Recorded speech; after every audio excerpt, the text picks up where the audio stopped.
नमस्कार दोस्तों, स्वागत है आपका आज के मुख्य समाचारों में। जी हां दोस्तों, आपको यहां पर देखने को मिलेंगी सुबह से लेकर शाम तक की तमाम बड़ी खबरें मुख्य समाचार ब्रेकिंग न्यूज अपडेट्स के रूप में। तो चलिए दोस्तों, जान लेते हैं आज की पहली बड़ी खबर। एलओसी पर सेना ने 5 घुसपैठिए मार गिराए। सेना बोली, कृष्णा घाटी की घटना, पाकिस्तान ने फायरिंग कर संघर्ष विराम तोड़ा। जी हां दोस्तों, जम्मू कश्मीर में नियंत्रण रेखा यानी कि एलओसी पर सेना ने 4 से 5 पाकिस्तानी घुसपैठियों को मार गिराया है। हालांकि इसे लेकर सेना का आधिकारिक बयान अभी तक नहीं आया है। घटना मंगलवार शाम को पुंछ में नियंत्रण रेखा यानी कि लाइन ऑफ कंट्रोल पर कृष्णा घाटी सेक्टर के फॉरवर्ड एरिया में हुई। दरअसल दोस्तों, एलओसी से सटे इलाके में 3 माइन ब्लास्ट हुए और पाकिस्तान की ओर से फायरिंग भी हुई थी। दावा किया जा रहा है कि इसी समय आतंकवादियों ने घुसपैठ की कोशिश की थी। भारतीय सेना ने जवाबी फायरिंग की थी, जिसमें 4 से 5 घुसपैठियों को मार गिराया गया है। दोस्तों, यहां पर घुसपैठियों को भारत में घुसपैठ करने के लिए पाकिस्तानी सेना कवर फायर भी दे रही थी। चलिए दोस्तों, जान लेते हैं अगली खबर। अखिलेश यादव बोले, इतनी बड़ी भाजपा है, अध्यक्ष नहीं चुन पा रही है। इस पर अमित शाह ने कहा, हमारे करोड़ों मेंबर्स हैं, आपको देर नहीं लगेगी, जाओ 25 साल अध्यक्ष रहो। जी हां दोस्तों, जैसा कि आपको पता है, बुधवार को लोकसभा में वक्फ संशोधन बिल पर चर्चा हुई। इस चर्चा के दौरान समाजवादी पार्टी प्रमुख अखिलेश यादव ने भाजपा अध्यक्ष के चुनाव में हो रही देरी पर तंज कसा। अखिलेश यादव ने कहा कि भाजपा में एक मुकाबला चल रहा है कि कौन बड़ा है। जो पार्टी यह कहती हो कि वह दुनिया की सबसे बड़ी पार्टी है, वह यह तय नहीं कर पा रही है कि पार्टी का राष्ट्रीय अध्यक्ष कौन बनेगा। इस पर गृह मंत्री अमित शाह अपनी सीट से उठे और हंसते हुए कहा कि सामने जितनी पार्टियां हैं, उनका राष्ट्रीय अध्यक्ष सिर्फ 5 लोगों को चुनना है। परिवार को, हमारे यहां करोड़ों लोग हैं, समय तो लगेगा ही। अखिलेश जी ने यह बात हंसते हुए कही। इस वजह से मैं भी हंसते हुए कह रहा हूं कि आपके यहां जरा भी देर नहीं लगेगी। मैं कहता हूं, आप 25 साल तक अध्यक्ष हो जाओ। इसके बाद अखिलेश यादव ने हंसते हुए कहा कि अभी जो यात्रा हुई है नागपुर की और गुपचुप जो सोशल मीडिया पर चल रहा है, वह 75 साल के एक्सटेंशन की यात्रा तो नहीं है कहीं। चलिए दोस्तों, जान लेते हैं अगली बड़ी खबर। आसाराम को नहीं मिली राहत, जेल अस्पताल में ही रहेगा आसाराम। हाईकोर्ट में 30 मिनट चली थी बहस, प्रवचन नहीं करने की शर्त का उल्लंघन करने का लगा आरोप। जी हां दोस्तों, नाबालिग से दुष्कर्म मामले में सजा याफ्ता आसाराम को राजस्थान हाईकोर्ट से फिलहाल कोई राहत नहीं मिली है। दरअसल दोस्तों, बुधवार को उसकी अर्जी पर सुनवाई हुई थी। करीब आधे घंटे तक इस पर बहस भी चली, जिसमें सरकारी अधिवक्ता ने आसाराम को अंतरिम जमानत देने का विरोध करते हुए कहा कि उसने सुप्रीम कोर्ट की प्रवचन नहीं करने की शर्त का उल्लंघन किया है। अब इस मामले में 7 अप्रैल को सुनवाई होनी है। वहीं दोस्तों, आसाराम के वकील ने कहा कि किसी भी शर्त का कोई उल्लंघन नहीं किया गया है। इससे पहले कोर्ट ने आसाराम को पूर्व में दी गई अंतरिम जमानत के दौरान लिए गए ट्रीटमेंट से जुड़ी पूरी जानकारी भी ली और भविष्य में इसकी जरूरत के बारे में भी पूछा। वहीं दोस्तों, आपको बता दें, आसाराम ने जेल में सरेंडर कर दिया है। इस वक्त उसके पैर में प्लास्टर बंधा हुआ है। चलिए दोस्तों, जान लेते हैं अगली खबर। बीएसएनएल ने जियो से 1757 करोड़ रुपए नहीं वसूले। केग ने कहा, टावर जैसे बुनियादी ढांचे का इस्तेमाल करने का पैसा नहीं लिया। जी हां दोस्तों, भारत के नियंत्रक एवं महालेखा परीक्षक केग के अनुसार सार्वजनिक बीएसएनएल ने टावर जैसे बुनियादी ढांचों को साझा करने पर अपने समझौते के अनुसार जियो से 10 साल कोई वसूली नहीं की, जिससे सरकार को 1757.56 करोड़ रुपए का नुकसान हुआ है। यह वसूली मई 2014 से नहीं की गई है। केग ने अपने बयान में कहा कि बीएसएनएल को 38.36 करोड़ रुपए का नुकसान हुआ, क्योंकि वह दूरसंचार बुनियादी ढांचा प्रदाताओं टीआईपी को दिए जाने वाले राजस्व हिस्से से लाइसेंस शुल्क का हिस्सा काटने में विफल रही थी। दोस्तों, आपको बता दें, केग यानी कि सीएजी ने कहा है कि बीएसएनएल मेंबर्स रिलायंस जियो इंफॉर्मेशन लिमिटेड के साथ मास्टर सर्विस एग्रीमेंट को लागू करने में विफल रही और बीएसएनएल के साझा टावर जैसे बुनियादी ढांचे का अतिरिक्त इस्तेमाल करने के लिए बिल नहीं दिया है। वैसे दोस्तों, इस बारे में आपका क्या कहना है? क्या बीएसएनएल ने जियो को अपने टावर देकर खुद के पैर पर ही कुल्हाड़ी नहीं मारी है? चलिए दोस्तों, जान लेते हैं अगली खबर। देश भर में 13,056 वर्ग किमी वन क्षेत्र पर अतिक्रमण, ये दिल्ली के क्षेत्रफल से 5 गुना ज्यादा। केंद्र की रिपोर्ट में 25 राज्यों और केंद्र शासित प्रदेशों के आंकड़े भी सामने आए। जी हां दोस्तों, केंद्रीय पर्यावरण मंत्रालय और राज्यों द्वारा सौंपे गए आंकड़ों के अनुसार 25 राज्यों और केंद्र शासित प्रदेशों यानी कि यूनियन टेरिटरीज में 13,000 वर्ग किमी से अधिक वन क्षेत्र पर अतिक्रमण किया गया है, जो कि दिल्ली, सिक्किम और गोवा के कुल भौगोलिक क्षेत्र से भी ज्यादा है। पिछले सप्ताह एनजीटी को सौंपी गई अपनी रिपोर्ट में मंत्रालय ने इस बारे में बताया था। मार्च 2024 तक 25 राज्यों और केंद्र शासित प्रदेशों में कुल 13,05,668 हेक्टेयर यानी कि 13,056 वर्ग किमी वन क्षेत्र अतिक्रमण के अधीन था। अभी तक 10 राज्यों ने वन अतिक्रमण पर आंकड़े प्रस्तुत किए हैं, जिनमें मध्य प्रदेश में सबसे ज्यादा अतिक्रमण है, जबकि सबसे कम अतिक्रमण पंजाब में है। चलिए दोस्तों जान लेते हैं अगली खबर। एमपी, छत्तीसगढ़ समेत 5 राज्यों में ओले गिरेंगे। राजस्थान, गुजरात में हीट वेव का अलर्ट। ओडिशा में आंधी का अलर्ट। 50 किलोमीटर प्रति घंटे की रफ्तार से हवाएं चलेंगी। जी हां दोस्तों, मध्य प्रदेश, छत्तीसगढ़, महाराष्ट्र, कर्नाटक, तेलंगाना में बुधवार को तेज बारिश की संभावना जाहिर की गई है। साथ ही ओले भी गिर सकते हैं। गुजरात के सौराष्ट्र, आंध्र प्रदेश के 30 मंडलों, नॉर्थ ईस्ट के मणिपुर, मिजोरम, त्रिपुरा और नागालैंड में हीट वेव चल सकती है। इसके अलावा दोस्तों राजस्थान में कई जिलों में पारा 35 से 40 डिग्री के बीच पहुंच सकता है। महाराष्ट्र, गुजरात, राजस्थान के कुछ हिस्सों में हल्की बारिश भी हो सकती है, जबकि केरल में भारी बारिश का अलर्ट जारी किया गया है। इसके अलावा दोस्तों भारतीय मौसम विज्ञान विभाग यानी कि इंडियन मेट्रोलॉजी डिपार्टमेंट ने ओडिशा के 15 जिलों में आंधी तूफान का येलो अलर्ट जारी किया है। इस दौरान 50 से 60 किलोमीटर प्रति घंटे की रफ्तार से हवाएं चलेंगी। 7 अप्रैल तक राज्य में ऐसा ही मौसम बना रहेगा। वहीं दूसरी ओर जम्मू कश्मीर और लद्दाख को जोड़ने वाला श्रीनगर लेह NH1 दोबारा से खुल गया है, जो कि काफी लंबे समय से बंद पड़ा था। बर्फबारी के कारण यह 33 दिन बंद रहा। हिमाचल प्रदेश में बारिश और बर्फबारी का अलर्ट जारी किया गया है। चलिए दोस्तों जान लेते हैं अगली खबर। लालू प्रसाद यादव की फिर से बिगड़ी तबीयत। तेजस्वी के साथ पारस हॉस्पिटल पहुंचे। शुगर बढ़ने की है खबर। पिछले साल एंजियोप्लास्टी हुई थी। किडनी ट्रांसप्लांट भी करा चुके हैं। जी हां दोस्तों, आरजेडी सुप्रीमो लालू प्रसाद यादव की तबीयत बीते 2 दिनों से फिर से बिगड़ गई है। बुधवार को नेता प्रतिपक्ष तेजस्वी यादव अपने पिता लालू प्रसाद यादव को लेकर पारस हॉस्पिटल पहुंचे, जहां डॉक्टर्स की एक टीम उनका हेल्थ चेकअप कर रही है। इसके बाद दोस्तों आरजेडी सुप्रीमो के दिल्ली रवाना होने की भी बात सामने आ रही है। राबड़ी देवी पहले पटना एयरपोर्ट पहुंची थी, हालांकि वो भी अब पारस हॉस्पिटल में मौजूद है। पारस के बाहर आरजेडी नेता अब्दुल बारी सिद्दीकी ने बताया कि शुगर लेवल बढ़ा हुआ है, इस कारण लालू प्रसाद यादव की तकलीफ बढ़ गई है। चलिए जान लेते हैं अगली खबर। वक्फ संशोधन बिल के साथ हैं या फिर खिलाफ है? उद्धव ठाकरे की पार्टी ने लोकसभा में साफ कर दिया अपना स्टैंड। जी हां दोस्तों, जैसा कि आपको पता है कि वक्फ संशोधन बिल पर इस वक्त लोकसभा में बहस चल रही है।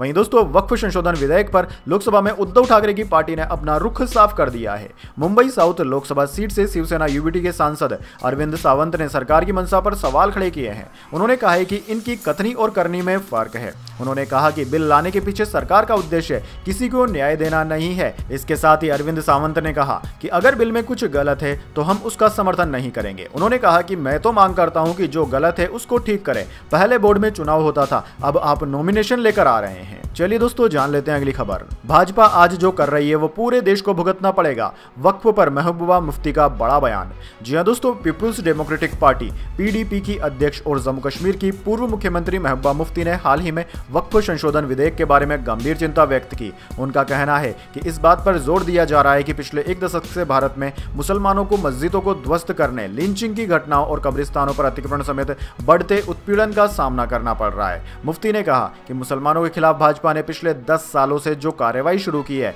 यह उसी का हिस्सा है। अब वे वक्फ संशोधन बिल लाकर हमारी संपत्तियों पर कब्जा करना चाहते हैं। हमारा देश पूरी दुनिया में भाईचारे की वजह से, गंगा जमुनी तहजीब की वजह से जाना जाता है। वे भूल जाते हैं कि आज भाजपा की सरकार है, लेकिन कल यह सरकार नहीं होगी। जब तक वे जाएंगे तब तक पूरा देश बर्बाद हो चुका होगा। चलिए दोस्तों जान लेते हैं अगली खबर। ऋषभ पंत की कप्तानी में लखनऊ की दूसरी हार। मालिक संजीव गोयनका भड़के। फैंस कर रहे सोशल मीडिया पर जमकर ट्रोल। जी हां दोस्तों, IPL 2025 के 13वें मुकाबले में लखनऊ सुपर जायंट्स को पंजाब किंग्स के खिलाफ हार का सामना करना पड़ा। पहले बल्लेबाजी करते हुए लखनऊ ने 7 विकेट के नुकसान पर 171 रन का टारगेट सामने रखा, जिसे पंजाब ने 16.2 ओवर में ही हासिल कर लिया। यह लखनऊ की इस सीजन में 3 मैचों में दूसरी हार है। दोस्तों अपने पहले मुकाबले में टीम को दिल्ली कैपिटल्स के खिलाफ हार का सामना करना पड़ा था। वहीं दूसरे मैच में टीम ने हैदराबाद को हराया। अब दोस्तों इसके बाद लखनऊ सुपर जायंट्स की हार के बाद टीम के मालिक संजीव गोयनका गुस्से में नजर आए। उन्होंने ग्राउंड पर LSG के कप्तान ऋषभ पंत को सबके सामने फटकार लगाई। इसके बाद वे ड्रेसिंग रूम में भी पंत से कुछ बात करते नजर आए। दोस्तों आपको बता दें, ऋषभ पंत IPL इतिहास के सबसे महंगे खिलाड़ी हैं। उन्हें लखनऊ सुपर जायंट्स ने नवंबर 2024 के मेगा ऑक्शन में 27 करोड़ रुपए में खरीदा था। चलिए दोस्तों जान लेते हैं अगली खबर। बांग्लादेश में इस्लामी सरकार और शरिया के लिए कट्टरपंथी जुटे। शेख हसीना के हटने के बाद कट्टरपंथियों के निशाने पर अल्पसंख्यक और महिलाएं। जी हां दोस्तों, अगस्त 2024 में छात्र आंदोलन के बाद पूर्व प्रधानमंत्री शेख हसीना को बांग्लादेश की सत्ता से बेदखल करने में मदद करने वाले इस्लामी कट्टरपंथी अब अपने असली मकसद पर लौट आए हैं। मोहम्मद यूनुस के नेतृत्व वाली अंतरिम सरकार की अनदेखी के बीच इस्लामी कट्टरपंथी फिर से सक्रिय हो गए हैं। इन पर हसीना सरकार ने प्रतिबंध लगाए थे। वे बांग्लादेश को अधिक कट्टरपंथी दिशा में धकेलने के काम में जुट गए हैं। एक शहर में धार्मिक कट्टरपंथियों ने घोषणा की कि युवा महिलाएं अब फुटबॉल नहीं खेल सकती। दूसरे शहर में उन्होंने पुलिस को एक ऐसे व्यक्ति को छोड़ने के लिए मजबूर किया जिसने सार्वजनिक रूप से अपने बाल न ढकने के कारण एक महिला को परेशान किया था। फिर उसे फूलों की माला भी पहनाई गई। चलिए दोस्तों जान लेते हैं अगली बड़ी खबर। रतन टाटा की 3,800 करोड़ की वसीयत का हुआ बंटवारा, संपत्ति का बड़ा हिस्सा दान में गया, बहनों को 800 करोड़ रुपए मिले, भाई को जुहू प्रॉपर्टी में आधा हिस्सा मिलेगा। जी हां दोस्तों, दिवंगत उद्योगपति रतन टाटा की लगभग 3,800 करोड़ रुपए की वसीयत का एक बड़ा हिस्सा Ratan Tata endowment foundation RTEF और Ratan Tata endowment trust RTET को दिया जाएगा। संपत्ति का शेष हिस्सा उनके परिवार, दोस्तों और करीबी सहयोगियों को मिलेगा। द इकोनॉमिक टाइम्स की एक रिपोर्ट में यह जानकारी दी गई है। दरअसल दोस्तों, RTEF और RTET यह दोनों फाउंडेशन मानव सेवा और चैरिटी करती है। रिपोर्ट में कहा गया है कि टाटा की संपत्ति में टाटा सन्स के ऑर्डिनरी और प्रेफरेंस शेयर के अलावा अन्य फाइनेंशियल असेट भी शामिल हैं। चलिए दोस्तों, जान लेते हैं अगली खबर। जोमेटो ने 600 कर्मचारियों को नौकरी से निकाला। AI प्लेटफॉर्म नगेट के कारण गई जॉब। इससे हर महीने 1.5 करोड़ कस्टमर हैंडल कर रही है कंपनी। जी हां दोस्तों, फूड डिलीवरी करने वाली कंपनी जोमेटो ने लगभग 600 कस्टमर सपोर्ट एग्जीक्यूटिव्स को नौकरी से निकाल दिया है। कंपनी ने पिछले साल Zomato associate acceleration program JEP program के तहत इन एम्प्लॉइज को हायर किया था। कर्मचारियों को artificial intelligence AI platform nugget के लॉन्च करने के बाद निकाला गया है। दोस्तों, इस प्लेटफॉर्म के जरिए कंपनी हर महीने लगभग 1.5 करोड़ कस्टमर्स क्यूरीज हैंडल कर रही है। चलिए दोस्तों, जान लेते हैं अगली खबर। बदायूं के नीलकंठ महादेव मंदिर और शमशी जामा मस्जिद से जुड़े विवाद की सुनवाई कर रहे जज का हो गया तबादला, सुनवाई भी टली। जी हां दोस्तों, उत्तर प्रदेश के बदायूं जिले में नीलकंठ महादेव मंदिर और शमशी जामा मस्जिद से जुड़े विवाद की सुनवाई बुधवार को स्थानीय अदालत में जज के तबादले के कारण टाल दी गई। वकीलों ने बताया कि मामले की सुनवाई कर रहे जज अमित कुमार का तबादला भदोही कर दिया गया है और उनकी अदालत खाली है, इसलिए केस की सुनवाई अब 21 अप्रैल तक टाल दी गई है। चलिए दोस्तों, जान लेते हैं इसके बाद अगली बड़ी खबर, लेकिन उससे पहले मेरी आपसे एक छोटी सी रिक्वेस्ट है। अगर दोस्तों आपको अभी तक हमारी न्यूज़ पसंद आई है तो इसे एक छोटा सा लाइक जरूर दे दीजिए, और अगर आपको पसंद नहीं आई है तो बेशक आप डिसलाइक भी कर सकते हैं, लेकिन दोस्तों लाइक और डिसलाइक जरूर कीजिए, क्योंकि दोस्तों यही हमारी मेहनत का फल होता है और इसी से हमें पता चलता है कि आपको हमारी वीडियोज़ पसंद आ रही है या नहीं। तो चलिए दोस्तों, जान लेते हैं अगली बड़ी खबर। सेंसेक्स 592 अंक चढ़कर 76,617 पर बंद हुआ। निफ्टी भी 166 अंक चढ़ा, 23,332 पर पहुंच गया। रियल्टी और IT शेयर सबसे ज्यादा चढ़े। जी हां दोस्तों, शेयर बाजार में 2 अप्रैल को बढ़त देखने को मिली। सेंसेक्स 592 अंक चढ़कर 76,617 के स्तर पर बंद हुआ। वहीं निफ्टी में 166 अंकों की बढ़त रही। ये 23,332 के स्तर पर बंद हुआ। आज सबसे ज्यादा तेजी रियल्टी सेक्टर में रही। निफ्टी रियल्टीज इंडेक्स 3.61% चढ़ा। वहीं कंज्यूमर ड्यूरेबल्स में 2.51% की तेजी रही। IT MFCZ metal pharma index में करीब 1% की बढ़त देखने को मिली। बात करें दोस्तों निफ्टी 50 के टॉप गेनर और टॉप लूजर स्टॉक्स की, तो दोस्तों आज के मार्केट में निफ्टी 50 के टॉप गेनर्स में टाटा कंज्यूमर, जोमेटो और टाइटन रहे, जबकि निफ्टी 50 के टॉप लूजर्स में BEL, नेस्ले और अल्ट्राटेक सीमेंट रहे। चलिए दोस्तों, जान लेते हैं अगली खबर। सोने चांदी के दाम में आई गिरावट। सोना 194 रुपए गिरकर 90,921 रुपए पर आया। चांदी 99,092 रुपए प्रति किलोग्राम पर चल रही है। जी हां दोस्तों, सोने और चांदी के दाम में 2 अप्रैल को गिरावट देखने को मिली। Indian Bullion and Jeweller Association की वेबसाइट के अनुसार 10 ग्राम 24 कैरेट सोने का दाम 194 रुपए गिरकर 90,921 रुपए पर आ गया। इससे पहले सोना 91,115 रुपए प्रति 10 ग्राम पर चल रहा था, जो कि इसका ऑल टाइम हाई भी है। वहीं दोस्तों 22 कैरेट सोना इस वक्त 83,284 रुपए और 18 कैरेट सोना 68,191 रुपए प्रति 10 ग्राम के भाव पर बिक रहा है। बात करें दोस्तों दूसरी ओर चांदी की, तो 1 किलो चांदी की कीमत 539 रुपए गिरकर 99,092 रुपए प्रति किलोग्राम पर आ गई है। चलिए दोस्तों, जान लेते हैं अगली खबर। मारुति सुजुकी की कारें 8 अप्रैल से 62,000 रुपए महंगी हो जाएंगी। इस साल तीसरी बार बढ़ाई कारों की कीमतें। रॉ मटेरियल कॉस्ट बढ़ने के कारण लिया गया है फैसला। जी हां दोस्तों, मारुति सुजुकी ने 8 अप्रैल से अपनी कारों की कीमत में 62,000 रुपए तक की बढ़ोतरी की घोषणा कर दी है। यह बढ़ोतरी कंपनी के सभी मॉडल्स पर अलग अलग होगी। मारुति ने रॉ मटेरियल और ऑपरेशनल कॉस्ट के बढ़ने के कारण यह फैसला लिया है। दोस्तों इससे पहले भी 1 फरवरी 2025 से मारुति ने कार की कीमतों में 32,500 रुपए तक का इजाफा किया था। फिलहाल दोस्तों हम आपको बता देते हैं कुछ कारों के नाम जिनमें कितनी कीमतें बढ़ाई गई है। तो दोस्तों ग्रैंड विटारा की कीमत सबसे ज्यादा 62,000 रुपए बढ़ा दी गई है। इको की कीमत 22,500 रुपए बढ़ाई गई है। वैगनार की कीमत 14,000 रुपए बढ़ाई गई है। डिजायर 2X की कीमत 3,000 रुपए, फ्रोकन्स की कीमत 2,500 रुपए महंगी कर दी गई है। चलिए दोस्तों जान लेते हैं इसके बाद अगली बड़ी खबर। हरियाणा के करनाल में सरपंच ने 3 करोड़ और थार जीती। पंजाब लखनऊ के IPL मैच में 49 रुपए में टीम बनाई थी। 90 लाख टैक्स काट कर मिलेगा इनाम।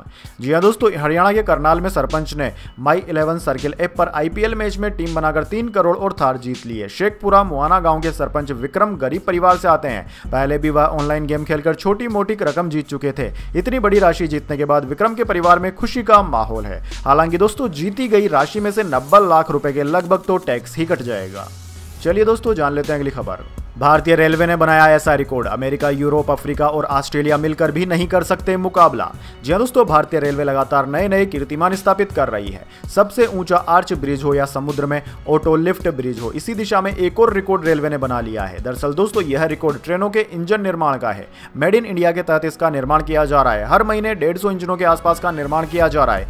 वित्त वर्ष 2024-25 के दौरान रेलवे लोकोमोटिव का उत्पादन बढ़कर 1681 हो गया है, जो कि संयुक्त राज्य अमेरिका, यूरोप, दक्षिण अमेरिका, अफ्रीका और ऑस्ट्रेलिया के कुल लोकोमोटिव उत्पादन से भी अधिक है। इस दौरान देश के सभी लोकोमोटिव इकाइयों की उपलब्धियों के बारे में बताते हुए रेलवे बोर्ड के प्रवक्ता ने कहा कि पिछले साल भारत में 1472 लोकोमोटिव का उत्पादन हुआ था। इस वर्ष पिछले साल की तुलना में 19% अधिक लोकोमोटिव का उत्पादन हुआ है।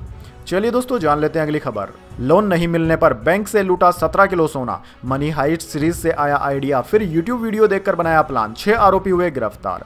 जी हां दोस्तों, कर्नाटक के दावणगेरे जिले के एक शख्स ने लोन नहीं मिलने पर बैंक से 17 किलो सोना लूट लिया। पुलिस ने बताया कि चोरी का मुख्य आरोपी विजय कुमार आर्थिक तंगी से जूझ रहा था। उसने अगस्त 2023 में SBI बैंक में 15 लाख रुपए के लोन के लिए अप्लाई किया था, लेकिन उसका एप्लीकेशन रिजेक्ट हो गया। इससे नाराज होकर उसने बैंक से 13 करोड़ रुपए का सोना ही लूट लिया। चलिए दोस्तों, जान लेते हैं अगली खबर।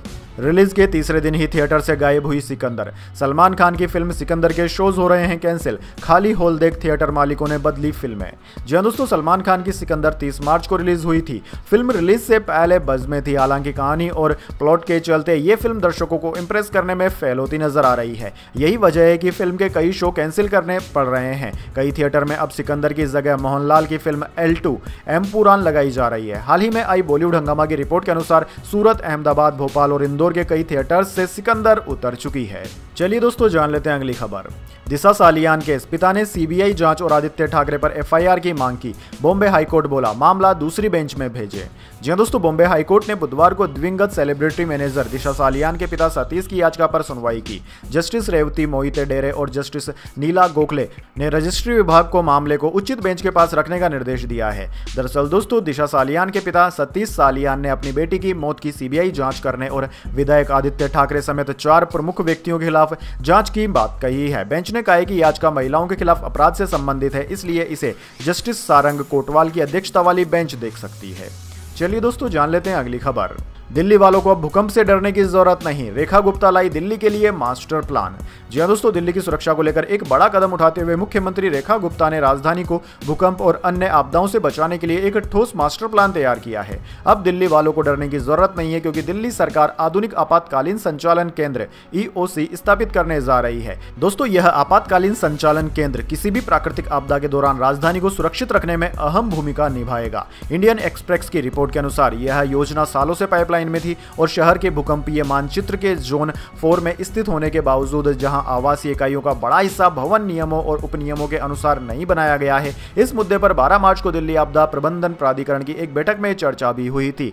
अब दोस्तों, नया आधुनिक आपातकालीन संचालन केंद्र स्थापित करने की योजना बन रही है, जो कि दिल्ली के लिए काफी अहम हो जाएगा, क्योंकि अगर यहां पर भूकंप आता है तो यह केंद्र पहले ही सूचना दे देगा और इससे लोगों को बचाया जा सकेगा। तो दोस्तों, यह थी आज की तमाम बड़ी खबरें। इसके बाद दोस्तों, बारी आती है आज के माइंड क्विज क्वेश्चन की। जी हां दोस्तों, एक आसान से सवाल का जवाब देकर आप जीत सकते हैं एक सरप्राइज गिफ्ट हमारे YouTube चैनल की ओर से। तो दोस्तों, आज का सवाल आपकी स्क्रीन पर आ चुका है।